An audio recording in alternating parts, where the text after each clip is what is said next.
You mentioned in your testimony that the post office is different than other areas of government, that it has to operate like a private business.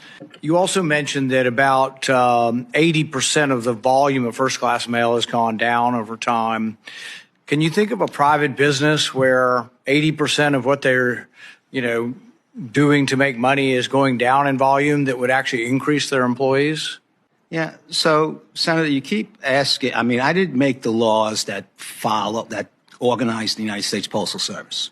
Okay. I came in, as I said, to the condition that we had, and I'm trying to fix it. Now, you exaggerate the hiring aspects. I know of no one in private practice or investors who, give advice through a corporate board who would say, you have a declining business model, we're going to increase the numbers, but then when you have a choice of hiring contractors that won't be paid the same wages or pension benefits or health care benefits that you pay your employees, you're up 190,000. You've insourced 190,000 jobs.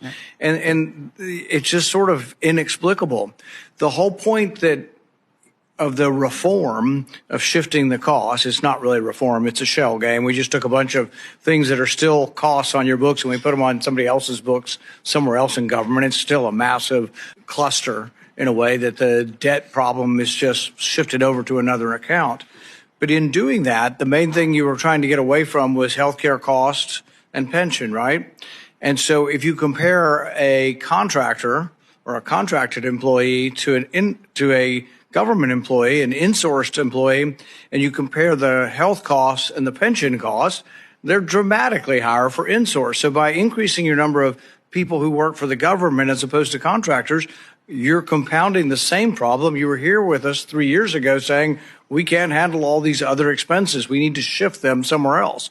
And so the reform package did that. But in contrast, then you could continue to hire more people instead of saying, well, we have all these extra costs associated with government labor. Why don't we hire labor outside of the government and use contractors? So in isolation on one element,